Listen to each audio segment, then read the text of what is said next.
அன்றங்கே ஒரு நாடு இருந்ததே, அந்நாட்டில் ஆறு இருந்ததே. ஆறு நிறைய மீன் இருந்ததே, மீனும் முழுகிட குளிர் இருந்ததே. அன்னமிட வயல் இருந்ததே, வயல் முழுவதும் கதிர் இருந்ததே. கதிர் கொத்திட கிளி வந்ததே, கிளிகள் பாடும் பாட்டு இருந்ததே. கனவா மீன், பைந்து மீன், அப்புறம் வந்து பார்த்தீங்க அப்படின்னா 2 வெலை மீன் வச்சுருக்கேன். இன்ஷால்லாம் சிறப்பாக சாப்பிட்டு துவா செய்யுங்க. இது வெலை மீன். ஆமாம், வெலை மீன் சாப்பிட்டா இந்த சைஸில் தான் காக்கா சாப்பிடணும். இதோட குட்டியாக வர்றது வந்து சாப்பிடக்கூடாது. சரி, இல்லை ஒரு நிமிஷம் தானே இல்லை, இது சாப்பிட்டு போகணுமோ? ஆமாம், அங்கே கணக்கு எழுதுகிற வேலை அன்றைக்கி அவர் வரல, அவருக்கு கூட இருந்து ஃபுல்லாக ஃபினிஷிங் பண்ணிட்டு போகணும். இந்த மீனுக்கு பேர் என்னது? பைந்தி. பைந்தி. இது பொரிக்கணுமா ஆக்கணுமா? ரெண்டுக்குமே நல்லாயிருக்கும். சூப்பராக இருக்கும். ரெண்டுக்குமே நல்லாயிருக்கும். இது வந்து நீங்கள் வீட்டுக்கு எடுத்து விடுவீங்களா? கனவா பொரிங்க ஜம்முன்னு. கனவா பொரிச்சா வெடிக்குமே, அது எப்படி வெடிக்காம பொரிக்கும்? போட்டு அவிச்சிருங்க. எப்படி? குக்கரில் போட்டு முதல்ல அவிச்சிடணும். 6, 7 விசில், 8 விசில், 10 விசிலும் போடலாம். சரி, போட்டால் மையாயிரும். சரி, அதுக்கப்புறம் எடுத்து நம்ம என்ன செய்யறோமோ செஞ்சா அப்படியா? குக்கரில் முதல்ல போட்டுக்கணுமோ? மாவு மாதிரி இருக்கும். இது பண்ணியாச்சு. சூப்பர். இது வெலை மீன் தான். உங்களுக்கு என்ன டெய்லி மீன் சாப்பிடுவீங்க? நாங்கள் மீனுன்னு எழுதி வச்சு சாப்பிடுவோம். சீலா மீன் அப்படின்னு ஒரு நோட்டில் எழுதி வச்சுக்கிடுவோம். எழுதி வச்சுக்கிட்டு சாப்பிடுவோம். அதுதான் சீலா மீன்.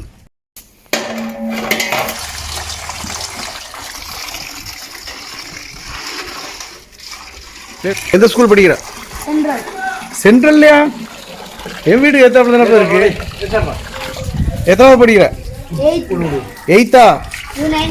9th போறியா? Very good.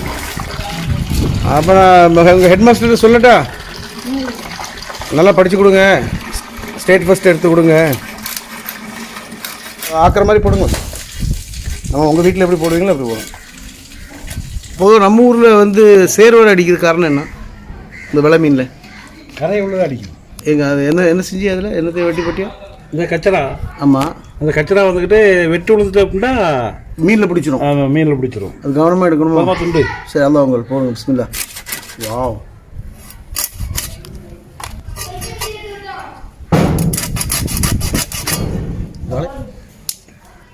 ஃப்ரெஷ்ஷாக இருக்கு மீனா.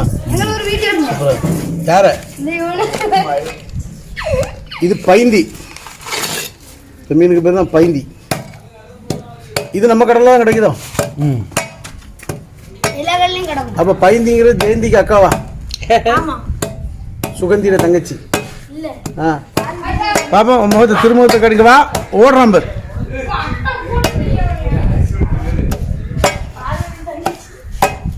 பாறை மீனுக்கு தங்கச்சியா? யாரு?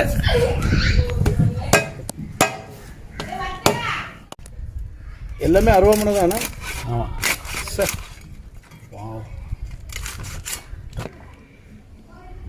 அல்வா துண்டு மாதிரி ஃப்ரெஷ்ஷாக இருக்குங்க. ஃப்ரெஷ்ஷாக இருக்கு.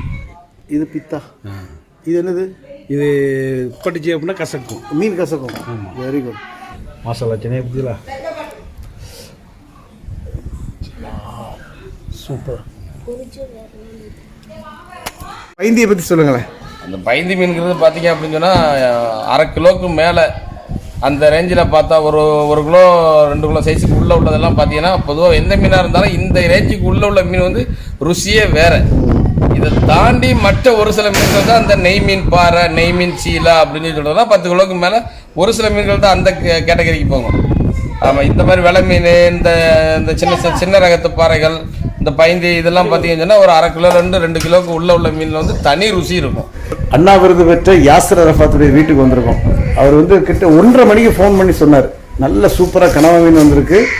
அது வந்து பைந்தியா? கனவா மீன், பைந்தி, வெலை மீன் 3 எடுத்து வச்சுருக்கேன் வாங்கன்னு ரொம்ப நாளாக சொல்லிட்டு இருந்தார்கிட்ட. மீன் வந்ததுன்னா கொடுங்க, நல்ல மீன் வேணும் அப்படின்னு சொல்லியிருந்தேன். இன்றைக்கி தான் அதுக்கு வாய்ப்பு கிடச்சிருக்கு. யாசர் அரஃபாத் வந்து தந்த மீன்களை வந்து அவங்களுடைய வாப்பா தான் வந்து வெட்டிகிட்டு இருக்காங்க. அதில் பைந்தி, வெலை மீன், இந்த 2 மீனையும் வெட்டிட்டாங்க. சூப்பராக வெட்டிக்கிட்டு வச்சாச்சு. நீ அடுத்தது கனவா வெட்ட போகிறோம். நான் கனவா வீட்டில் போய் நான் வெட்டலான்னு பார்த்தா என்ன பிரச்சனைனா அதில் மை மாதிரி வரும். நீ அது கலந்துட்டுனா கழுவுறதுக்கு பெரிய சங்கடமாக இருக்கும். அது அந்தந்த அனுபவம் உள்ள ஆட்கள் தான் அதை வெட்ட முடியும். 2 தண்ணியில் அலசிக்கணுமா? உப்பு போட்டு ஒரு நாள் அலசி கொடுத்துட்டு சரி, அப்புறம் ஒரு 2 தினம் கழுவினா வெரி குட். அலசிக்க சொல்லுங்க. சரி சார். அந்த பூவை லைட்டாக கழுவிடுங்க. ஃப்ரெஷ்ஷாக இருக்குது மீன் பார்க்கறதுக்கு. இப்போ போன உடனே பொரிச்சு தின்றலாம் போல. இன்ஷால்லா புரியுங்க, போய் சாப்பிடுங்க. ஆமாம், மாஷா அல்லாஹ். மகனுக்கு இன்னொரு அண்ணா விருது கிடைக்கிறதுக்கு துவாச்சு.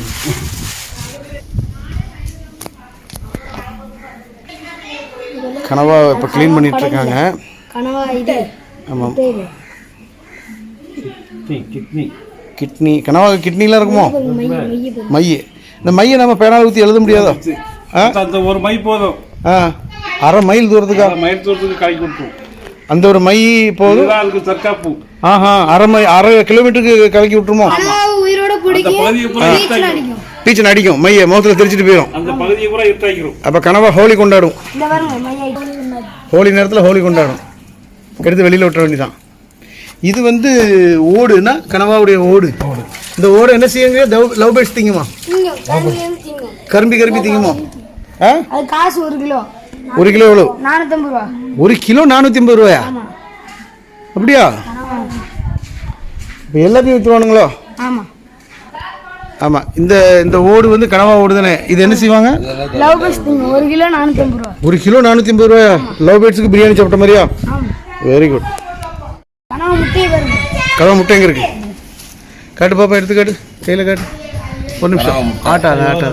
இது கனவா முட்டையா? ஆம்லேட் போடலாமா? போடலாம். அப்படியே கொத்தா போட்டு வதக்கிடணும். செய்யலாமா? சாப்பிடலாமா? நான் சும்மா விளையாட்டு கேட்டேன். அப்படியா? அதை தனியாக எடுத்துக்கங்க. இதெல்லாம் நான் யாசர் வீட்டில் போய் வெட்டிக்கிடுவேன் நினச்சிக்கலாம்.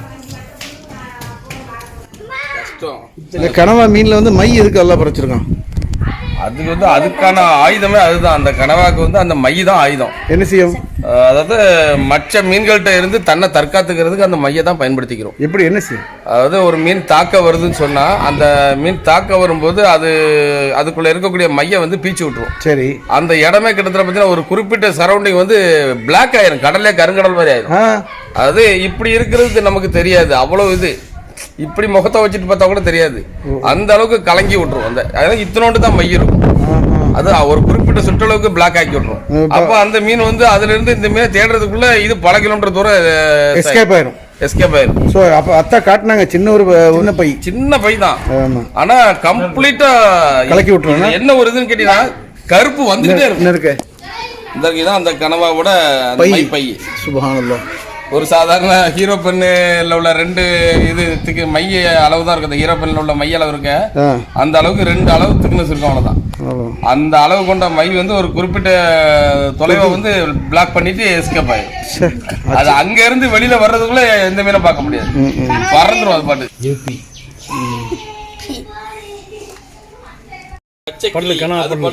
பல்லா மீனை பிடிச்ச உடனே இதை ரெக்கைய வச்சு மூடிக்கிட்டு உள்ள வச்சு சாப்பிட்டுக்கிட்டு இருப்பான். பல்லு அது கண்ணு மாதிரி பல்லு கண்ணு இருக்கு. கண்ணுன்னு இருக்கு. ஆமா ஆமா, ரைட். கனவாவை இவ்வளோ பக்கத்தில் இன்னைக்கு தான் பார்த்துருக்கேன். இது வந்து பார்த்தீங்கன்னா அந்த கனவா மீனில் உள்ள கொடுக்கு. சரி. இது மாதிரி 2 கொடுக்கு இருக்கும் கனவாக்கு. சரி.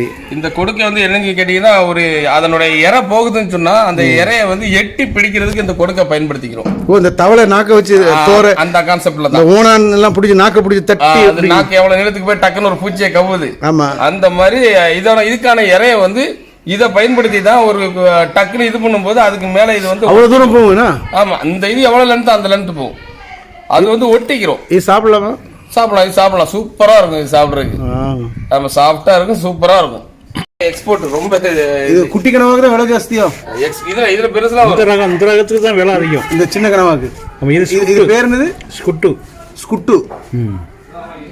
அது கொஞ்சம் வித்தியாசமானதோ? டேஸ்டா இருக்குமோ? டேஸ்ட் நம்ம ஆளுக்கு ரொம்ப விரும்பி திம்பாங்க. தேங்காய் திருவுற மாதிரி இருக்கணுமோ? தேங்காய் சில்லு மாதிரி. நீங்க அப்படியே இப்படியே பீஸ் போட்டீங்கன்னா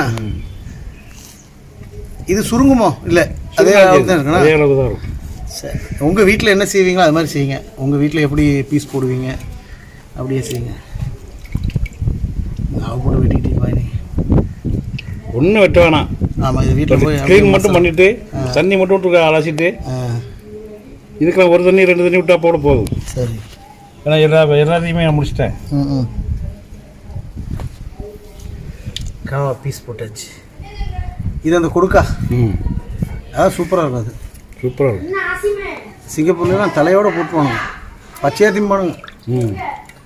சைனீஸ்காரங்க பச்சைன்னா அரை வேக்காடில் திம்பானுங்க. உயிரோட வாயில் வச்சு சமைக்கானுங்க. உயிரோடய வச்சு சமைக்கிறாங்க. நம்ம செய்ய முடியுமா? ஆன்மிக்கணும் இல்லை அவருக்கு சூடு.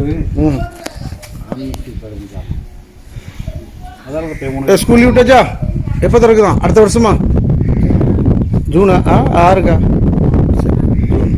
ரொம்ப நன்றி. கனவா எல்லாம் க்ளீன் பண்ணி பேக் பண்ணி தந்துட்டீங்க. எல்லாம் உள்ளே இருக்குது, வீட்டில் போய் பார்ப்போம். ஜஸாக்கல்லா ஹைரா. ரொம்ப நன்றி. தோசை இன்ஷா அல்லாஹ் எல்லாருடைய நாட்டமும் கூடி வரணும். சரி இன்ஷா அல்லாஹ். ஆமாம், அது மாதிரி கடலுக்கு போகும்போது கூப்பிட்டு போங்க. வாங்க இன்ஷால்லா வாங்க. எத்தனை மணிக்கு போவீங்க? இன்னும் 2 நாளில் கூட. ஆமாம், நீங்கள் உள்ள 18 மைல் 18 மைல்லாம் போகாதீங்க. எனக்கு பக்கத்தில் கரைக்கு அந்த பக்கத்தில் ஒரு 4 மைல் 3 மைலில் ஒரு இடம் அமைச்சு.